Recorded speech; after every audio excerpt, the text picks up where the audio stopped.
Michelle J. Russell. She works for WIFS, which is an FDA spy operation is what it is. WIFS is the Western Institute for Food Safety and Security.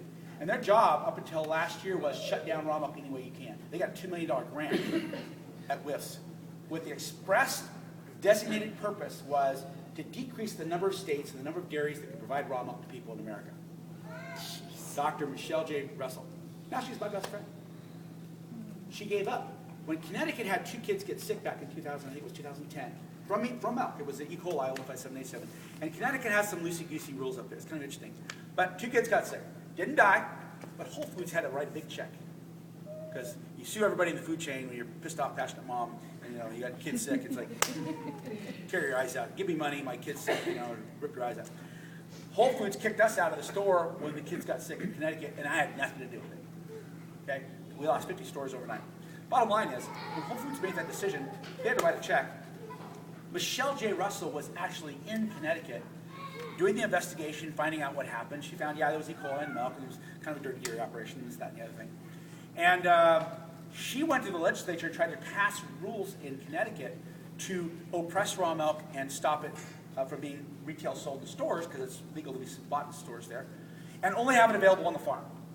For that, she got a revolution in her hands. Everybody came unglued, pushed her out of the state and said, don't come back, because it just made raw milk more popular in the state. So the oppression of it excited the market, and there was more raw milk, and nothing changed. The governor came out and said, I'm not changing anything, show me the body bags. There are none. And raw milk's been legal forever in Connecticut. So Michelle got a lesson in Connecticut in raw milk etiquette. But bottom line was, she had $2 million to burn to go shut down raw milk in Connecticut, and what'd she do? She stimulated the market. That happened a couple of times. And Michelle goes, I'm not a stupid PhD.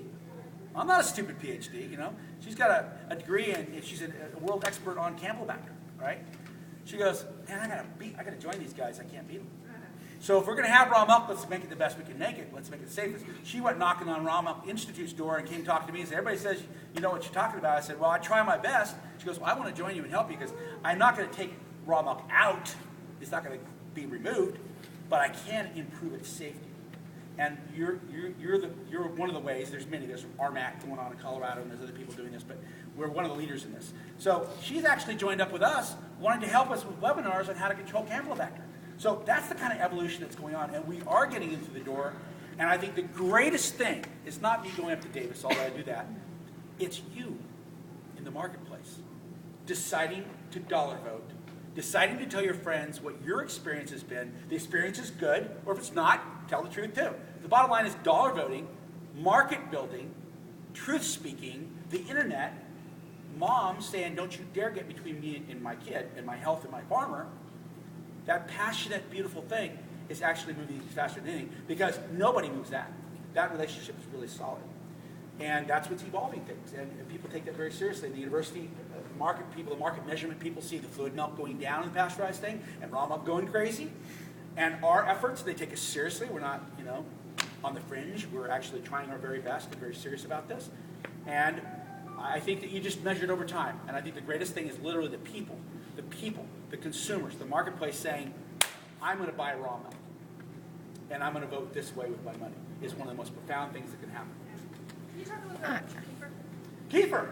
Oh boy. Because when people come in and their immune systems are decimated, actually we get a lot of Crohn's, actually irritable bowel, sends patients, Dr. Jaggy. There's a couple of doctors in town that send patients and say, we need to figure out how to eat, and we were sent to you. And I always start them with kefir, kombucha, and You're right. sauerkraut. You're exactly right. Kefir is pre-digested because it's been warmed to body temperature about 98 to 100 degrees for a day and a half and allowed to be fermented, along with the addition of additional cultures. Now, there's a deeper story, and since I'd you like got to hear your culture story.